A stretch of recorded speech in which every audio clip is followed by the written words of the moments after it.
Nasa banig na ng karamdaman ang 83 anyos na si Tatay Fernando. Bukod sa kanyang sakit sa bato, may sakit din siya sa puso. Hirap na rin siyang dumilat. Si tatay ay naka-base na po siya sa oxygen. Minomonitor po namin yung vital sign niya.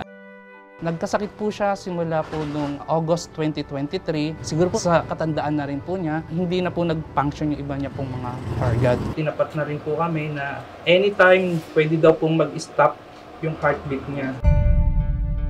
Tatay. Sabi ko sa mga anak ko, hirap na si tatay nyo. Ay pagpapasa Diyos na lang natin. Kung hanggang doon na lang si tatay nyo. Love you, tatay. Kasi pag isa daw tao ay may sakit na, di ba, naghihingalo na, at hindi agad mawala, may iniintay pa daw. Ang tinutukoy ni Nanay Emelita na posibleng hinihintay ng kanyang mister.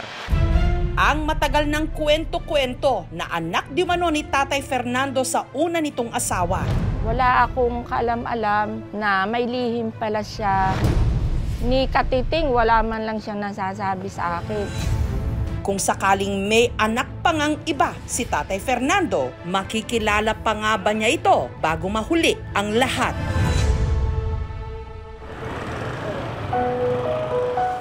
Taga-Cainta Rizal sina Tatay Fernando. Matikas, guwapo at simpatiko raw ito noon. Kaya kahit halos 2 dekada ang agwat ng kanilang mga edad, agad siyang sinagot at pinakasalan ng misis niyang si Emelita. Sobrang bait niya. Hatid sundo ako niya sa trabaho, kaya nahulog na ang loob ko sa kanya. Nabiyayaan sila ng 6 na anak. Si tatay po, good provider yan. Pagkagaling sa trabaho niyan, may pasalubong lagi yan sa amin. Nung bata ako, nakatulog na po ako sa sofa bed namin. Nagising ako noon, binuhat niya ako. Dinala niya po ako sa higaan ko.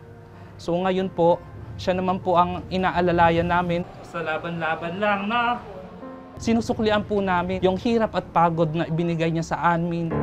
Ang palaisipan na meron silang kapatid sa ama nagsimula nito lang nakaraang taon nung dumalo sina Emelita sa libing ng kanyang hipag na si Kuanang sa Asinggan sa Pangasinan.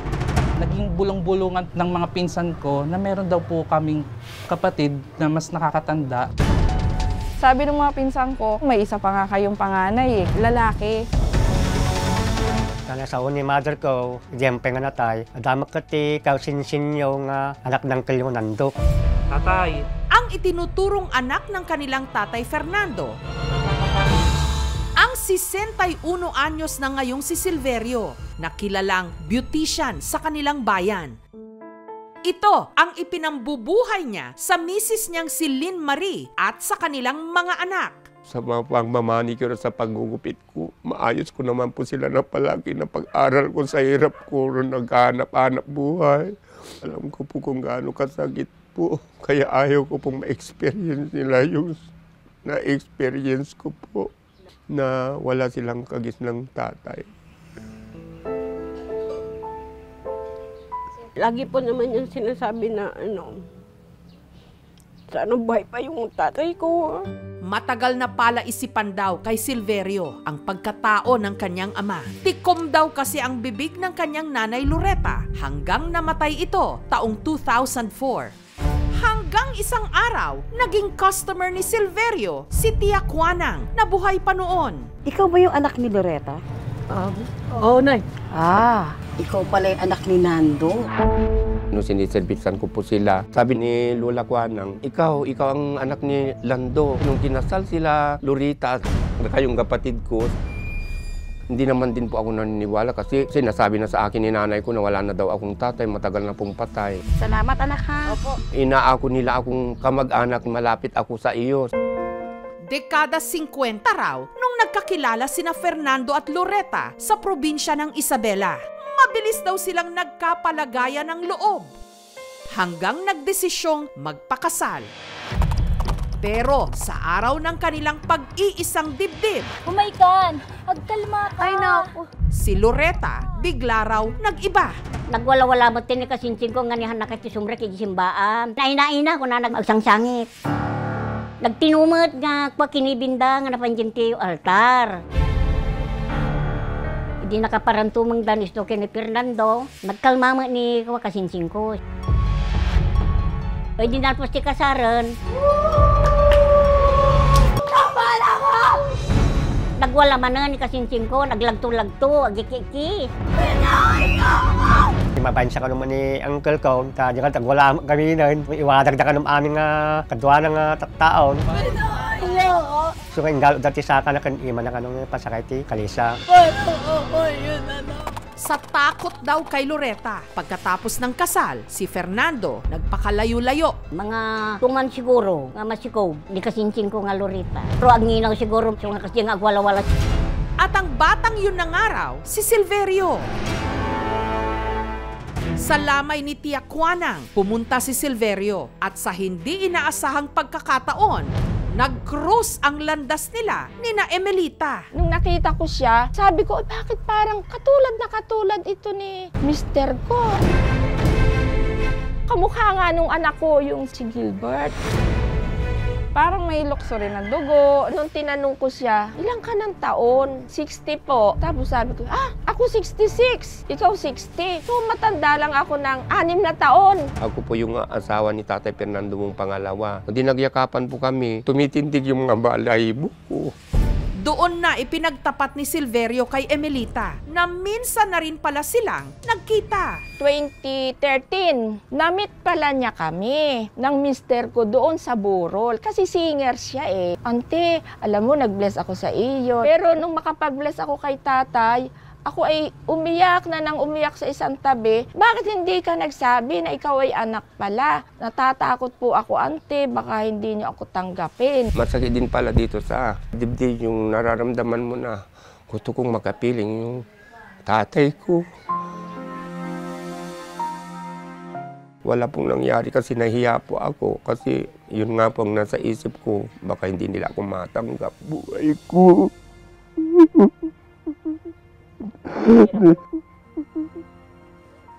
62 years old na ako.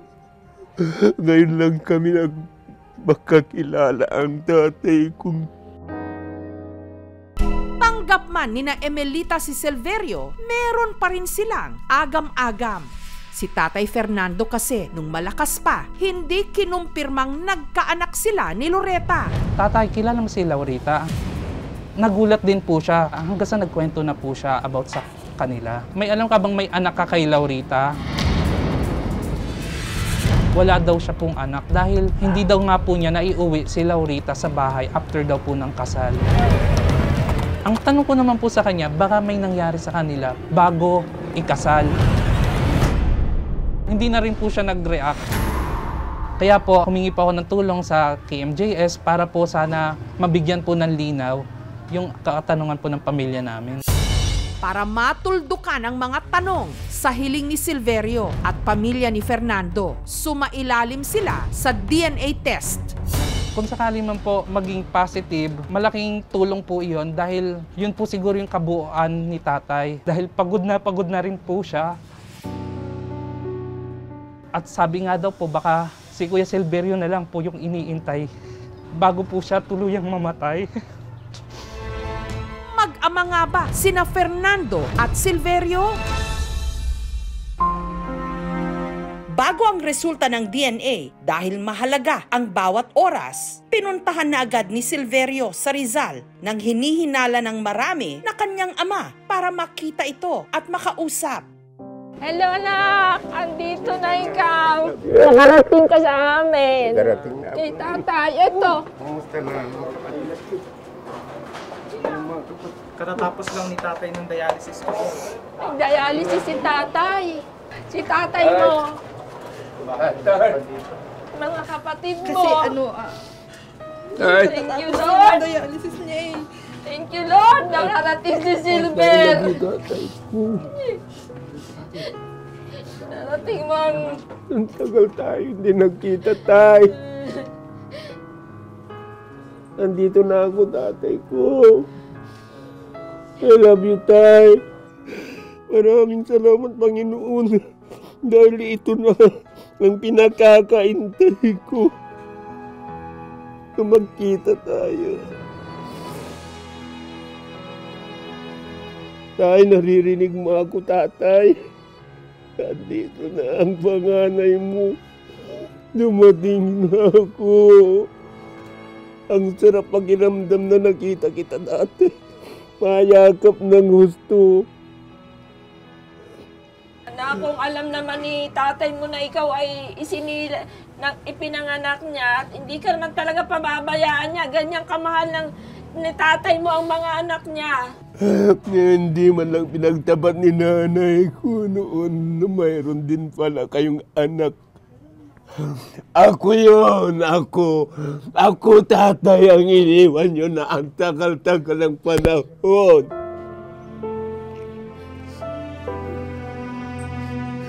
Dahil nandito ako, tingnan mo naman ako, tatay. Oh.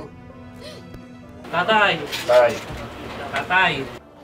Tatay! Mulat mo yung mata mo, tay. Yun! Ayan, ako na. Si Kuya Silverio. Sabihin mo, magkamukha kita, tatay. Ito, magkamukha kami ni tatay. Ikaw ay tatay ko talaga. Oo nga! Isang mukha. Malakas man ang kutob nilang mag-ama sila, sa huli ang makapagsasabi pa rin ng katotohanan ang DNA test. At kahapon lang, lumabas na ang resulta. Sa DNA test na isinagawa kay Tatay Fernando at kay Silverio, ang probability of paternity ay 0%.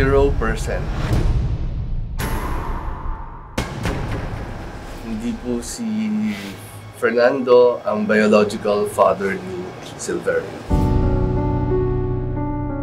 Kahit negative pong aming DNA, mahal ko pa rin dahil wala po akong ama.